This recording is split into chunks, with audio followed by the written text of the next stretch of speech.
Hello friends, welcome back to my channel. आप सभी का मेरे चैनल पर स्वागत है। तो फ्रेंड्स, मैं आज आपके साथ में फिर से वही टॉपिक लेकर आ गई हूँ कि पेरेंट्स को क्या गलतियाँ नहीं करनी चाहिए अपने बच्चों के साथ में कि उनके बच्चे उनसे दूर ना हो जाए। क्या आपको ऐसा लगता है कि आपके बच्चे आपसे दूर हो रहे हैं, कई बातें शेयर नहीं कर रहे हैं? तो चलिए इस टॉपिक पे हम बात करते हैं और क्या क्या वजह है कि आप क्या मिस्टेक्स कर रहे हैं या किन चीज़ों को आप चेंज कर सकते हैं और उनके साथ अच्छा बॉन्ड बना सकते हैं। तो आज मैं आपके साथ में कुछ टिप्स एंड ट्रिक्स शेयर करूँगी जो आप अपने बच्चों के साथ में करेंगे तो उनके साथ में आपका बॉन्ड अच्छा बनेगा। तो चलिए बात करते हैं। तो फ्रेंड्स, मेरी टिप नंबर 1 है कि बच्चों के साथ में ना आपका एवरीडे एक टाइम होना चाहिए कि आपको 10 मिनट 15 मिनट या आधा घंटा अपने बच्चों के साथ में ज़रूर आपको स्पेंड करना है। अगर आप ऑफिस वर्किंग है, अगर बोथ पेरेंट्स की, मम्मी भी पापा भी दोनों अगर समझिए जॉब पर जाते हैं और अगर वो शाम को ही मिलते हैं अपने बच्चे से, तो उस वक्त ना आपको ऐसा नहीं होना चाहिए कि हम अभी जॉब से आए हैं, अभी थके हुए हैं, अभी खाना खाएंगे, फिर सोना भी है, बहुत थक गए हैं।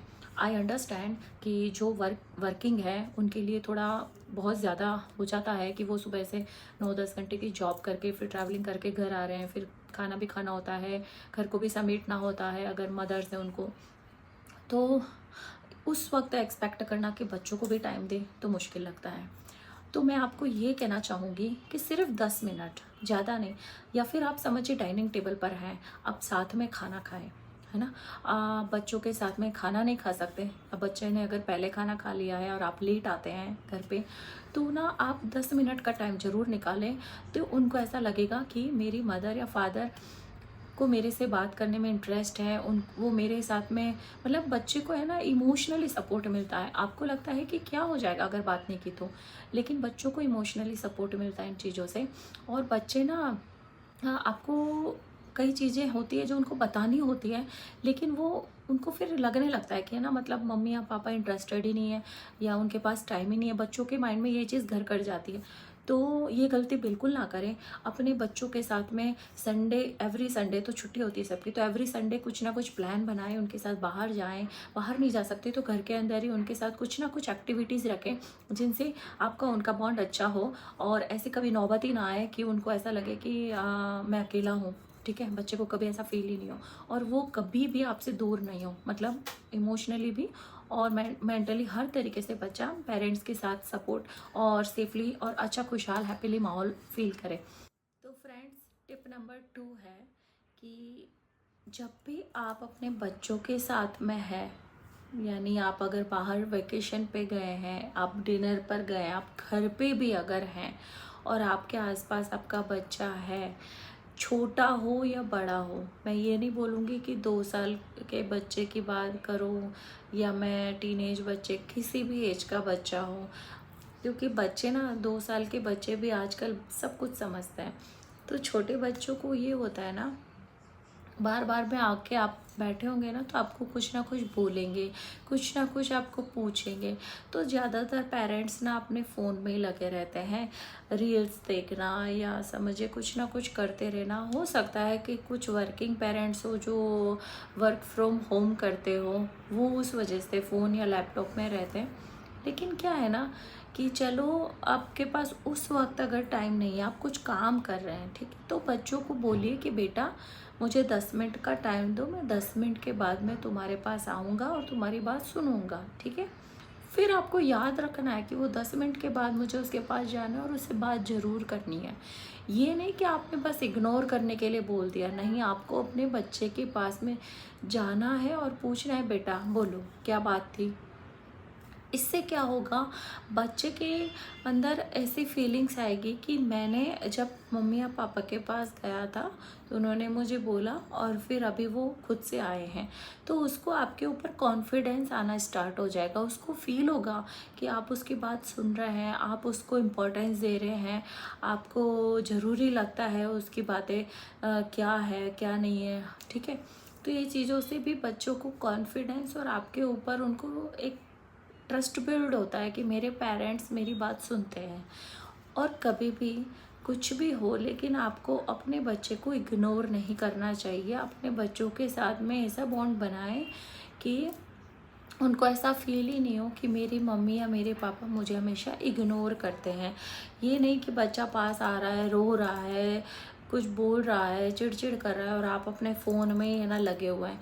ऐसा आपको बिल्कुल नहीं करना है। आपने अपने बच्चे को इम्पोर्टेंस देनी है। अगर आप रील्स वगैरह देख रहे हैं, सिर्फ टाइम पास कर रहे हैं, तो उसी वक्त अपना फ़ोन साइड में रखें और पहले अपने बच्चे की बात सुने और जानिए वो क्या कहना चाहता है। हाँ, अगर कुछ काम कर रहे हैं तो उनको टाइम मांगे कि 10 मिनट आधा घंटे का मुझे टाइम दो, मैं बाद में आपके बात आके सुनता हूँ या सुनती हूँ। तो उससे आपका ये वाला जो इशू है ना वो सॉल्व होता है और बच्चा आप पे ट्रस्ट और कॉन्फिडेंस उसका बिल्ड होता है। तो ये आपके और बच्चे के बॉन्ड के लिए बहुत बेहतरीन चीज़ है। तो फ्रेंड्स, टिप नंबर 3 है, वो ये है कि कभी भी अपने बच्चे को कंपेयर ना करें कि अपने दोस्त या अपने पड़ोसी उनके बच्चों के साथ में कभी कंपैरिजन ना करें कि फलाने की बेटी ने तो इतने मार्क्स लाए, तुम पढ़ाई करती नहीं हो, या तुम्हारे तो इतने ही मार्क्स आते हैं, तुम तो कुछ कर ही नहीं सकती हो, या तुम तो कुछ कर ही नहीं सकता हो। इस तरीके की लैंग्वेज यूज़ ना करें। या उनको किसी भी चीज़ में, चाहे वो खेल हो, पढ़ाई हो या कोई भी एक्टिविटी हो, उसकी उसमें किसी भी बच्चे को है ना दूसरे बच्चे के साथ में कंपेयर ना करें। इवन सिबलिंग्स में भी कंपैरिजन ना करें कि बड़ा बच्चा, आप बड़ा बच्चे को छोटे बच्चे के साथ कंपेयर कर रहे हैं या फिर छोटे को बड़े बच्चे के साथ कंपेयर कर रहे हैं। कभी कंपैरिजन ना करें। ये बहुत बड़ी मिस्टेक्स है जो ज़्यादातर पेरेंट्स करते हैं और उन्हें शायद आइडिया भी नहीं होता है इस चीज़ का। कंपैरिजन करने से बच्चा डिमोटिवेट होता है और वो कन्फ्यूजन उसके माइंड में क्रिएट होता है, वो कॉन्फिडेंस में नहीं रहता है, वो अंदर से एकदम अनकॉन्फिडेंट हो जाता है। उसको लगता है कि वो शायद कुछ कर ही नहीं सकता या उससे कुछ सही हो ही नहीं सकता है। तो बच्चे के दिमाग में ये चीज़ें असर करती हैं, आप इसका ध्यान रखें। कभी भी ऐसी मिस्टेक्स ना करें कि बच्चों के माइंड पे असर हो और आगे की लाइफ जो वो बड़े होके कुछ करने वाले हैं उसमें उसका साइड इफ़ेक्ट हो। ठीक है, तो हमें बचपन से ही ध्यान रखना है कि हमें बच्चों को कंपेयर नहीं करना है। अगर आपका बच्चा कम मार्क्स ला रहा है तो उसको आप फिर भी अप्रिशिएट करें और उसको बोलें कि बेटा नेक्स्ट टाइम और मेहनत करना, अच्छे मार्क्स आएंगे और आपकी ये जो मिस्टेक्स है ना इनको आप इस तरह से सुधारने की कोशिश करो तो आपको नेक्स्ट टाइम इससे भी अच्छे मार्क्स आएंगे। आप कोशिश करते रहो, सब अच्छा हो जाएगा। तो उससे बच्चे को ना इंटरनली ऐसा कॉन्फिडेंस आता है कि नहीं नहीं, मेरे पेरेंट्स मुझे समझ रहे हैं, मैं जो बोल रहा हूँ उनको समझ में आ रहा है और मैं अभी और अच्छे से मेहनत करूँगा और अच्छे मार्क्स लाऊंगा। उससे बच्चे के अंदर ना एक एक्साइटमेंट, मोटिवेशन डेवलप होता है और ये चीज़ें हैं ना उनके उनके फ्यूचर, उनके करियर में बहुत आगे काम आती है। तो आपको हमेशा अपने बच्चे पे कॉन्फिडेंस रखना है और हमेशा उसको मोटिवेट करते रहना है। कंपेयर नहीं करना है, किसी के साथ भी अपने बच्चे को कंपेयर नहीं करना है। टिप नंबर 4 बहुत इम्पॉर्टेंट भी है और ज़रूरी भी है। ठीक है, इसको मिस मत करना। तो टिप नंबर 4 ये है फ्रेंड्स कि आपका बच्चा कोई गलती करता है, ठीक है, समझिए उसने कोई मिस्टेक कर दी है, बहुत बड़ी या बहुत छोटी किसी भी टाइप की मिस्टेक कर दी है। ठीक है, तो आप उसे ना 4 लोगों के सामने डांटे नहीं, ज़ोर ज़ोर से उस पर चिल्लाए नहीं या उसके ऊपर हाथ ना उठाए, उसे मारे पीटे नहीं। मतलब शाउट करना, फिर उसको मारना पीटना, उसकी इंसल्ट करना 4 लोगों के बीच में, चाहे बच्चा 5 साल का हो कि 15 साल का हो कि 25 साल का हो, उसको ऐसा महसूस ना कराएं, इंसल्टिंग फील ना कराएं, उसको ऐसा महसूस ना हो कि आपको उसकी कदर ही नहीं है, आप उसको हमेशा डांटते ही रहते हैं। आप मतलब बच्चा डरा डरा फील नहीं करना चाहिए आपके साथ। ठीक है, समझिए उसने कोई गलती की है तो आप उस वक्त कुछ मत बोलिए जब 4 लोग आसपास खड़े हैं। आप जब उसके साथ अकेले में हो तब उसको बोलो कि तुमने ये क्या किया और ऐसा क्यों हुआ, तुमने ये गलती क्यों की या तुमने ये सब क्यों किया। ठीक है, पहले उससे जानिए कि उसके मन में क्या है, या उसने ऐसा किया है तो क्यों किया है, उससे वो जानिए। और फिर आपको लगता है कि जो वो बोल रहा है वो वैलिड नहीं है, तो आपको पहले उसे प्यार से समझाना है, फिर नेक्स्ट टाइम उसको बोलना है कि ये गलती दोबारा से नहीं होनी चाहिए, आप इस बात का ध्यान रखेंगे और मुझे प्रॉमिस करें। तो बच्चा समझदार होगा तो वो ज़रूर आपकी बात सुनेगा और गलती नहीं करेगा। और जब अगर बच्चा गलती से वो दोबारा रिपीट करता है तो उस टाइम आपको थोड़ा सख्ती से बोलना है कि ये अभी लास्ट टाइम है, इसके बाद बेटा आपको ये गलती नहीं करनी है, ठीक है। मैं आपसे बहुत प्यार करता हूँ या बहुत प्यार करती हूँ, लेकिन ये गलती मैं नहीं बर्दाश्त करूँगी, ठीक है।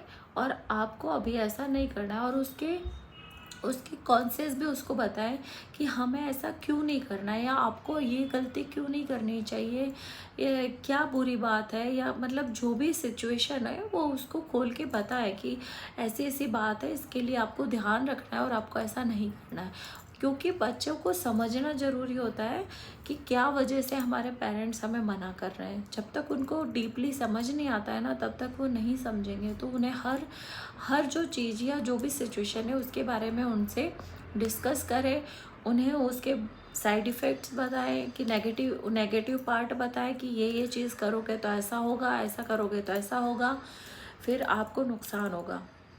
जब उन्हें पता होगा कि किसी चीज़ को करने से उनको नुकसान होगा तो वो नहीं करेंगे, ठीक है। और अपने बच्चों पर ट्रस्ट हमेशा बनाए रखें। मैंने जितने भी मतलब बच्चे देखे हैं, ज़्यादातर पेरेंट्स तो उनको इसी तरह से पब्लिक प्लेस में डांट देते हैं, बहुत गलत होता है। लेकिन कुछ पेरेंट्स वहाँ पर मैंने ऐसे भी देखे अपने आसपास में, जो ना अपने बच्चों की गलतियों को नज़रअंदाज करते हैं, या अगर सामने वाले ने बताया भी है कि आपके बच्चे ने ये गलती की है, ये ऐसा नहीं करना चाहिए था, तब भी वो पेरेंट्स, उनको कोई फ़र्क ही नहीं पड़ता है। मानिए कि उनको लगता है कि उनके बच्चे ने जो भी किया है वो हमेशा सही किया है, वो गलत हो ही नहीं सकते। तो ये भी रॉन्ग है, ये भी बड़ी गलती है कि हमेशा अपने बच्चे को गलत समझना ही नहीं। जो आपका बच्चा कुछ मार पीट करके आ जाए, किसी के साथ मिसबिहेव भी कर दे, फिर भी आप बोलेंगे कि नहीं नहीं उसकी गलती नहीं थी। इससे ये होता है कि बच्चे को इनकरेज करते हैं आप कि आप कुछ भी गलत करेंगे लेकिन हम पेरेंट्स आपके साथ हैं। ये भी सबसे बड़ी मिस्टेक है जो पेरेंट्स को नहीं करनी चाहिए। अगर आपका बच्चा ने कुछ गलत किया है तो पहले तो आप एक्सेप्ट करो कि हाँ हमारे बच्चे ने गलत किया है, फिर उसके बाद अपने बच्चे की गलती दोबारा दोहराए नहीं, उसके लिए आपको उनको बच्चे को समझाना चाहिए, ना कि आपको मतलब खुलेआम ये नहीं होना चाहिए कि हमारा बच्चा गलती करता ही नहीं है, ऐसा हुआ है। तो आई होप कि मैंने जितने भी पॉइंट्स आपके साथ शेयर किए हैं वो आप समझ गए होंगे, और मे बी आपको जितने भी टिप्स मैंने दिए हैं वो आपको ज़रूर हेल्प करेंगे। अगर आपको इनमें से कुछ भी हेल्प करता है तो मेरे को कमेंट ज़रूर करें और मुझे बताएं, तो मुझे भी पता चलेगा कि मतलब मेरे जो दिए हुए टिप्स हैं वो आपको हेल्पफुल रहें। एंड मैं एक चीज़ आखिरी में कहना चाहती हूँ, अभी मैंने एक मूवी देखी है, मैं नाम नहीं लेना चाहूँगी उस मूवी का, शायद आप समझ जाए कि मैं किस बारे में बात कर रही हूँ। उसमें बताया जा रहा है कि जब आप बच्चों के साथ में स्ट्रिक्ट बिहेव करते हैं ना, तो वो आपके साथ और अगेंस्ट होते जाते हैं, और जो अगला इंसान है जो भी उसका फ़ायदा उठाना चाहता है उसको ईजीली मौका मिल जाता है उस बच्चे का फ़ायदा उठाने का। क्यों? क्योंकि आप एज अ पेरेंट आप उसके साथ फ्रेंडली नहीं है, आप उनको डांट रहे हैं, उनके ऊपर स्ट्रिक्टनेस दिखा रहे हैं, उनको मतलब बहुत इस तरीके से कर रहे हैं कि वो आपको ही दुश्मन मानने लग जाए आपका बच्चा।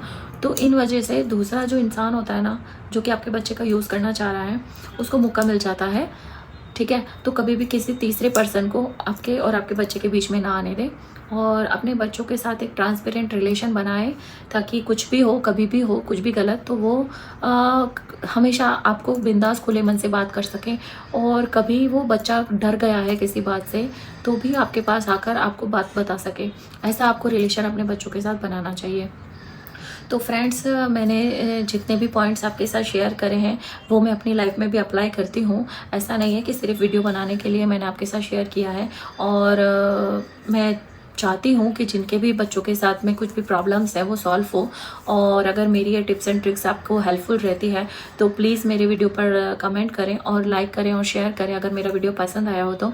और आपकी फैमिली और फ्रेंड्स में ये शेयर करें यूट्यूब चैनल मेरा, ताकि मुझे भी मोटिवेशन मिले और मैं इस तरह के और वीडियोज़ बना सकूँ। मेरा गला 2-3 दिन से बहुत ख़राब हो गया है सर्दी की वजह से, फिर भी मुझे लगा कि मुझे आज तो वीडियो बनानी है, इसलिए मैंने आज वीडियो बनाई है। और अभी मैं जैसे ही वापस से ठीक हो जाऊंगी तो मैं कंटिन्यूस एवरीडे वीडियो ज़रूर बनाऊंगी।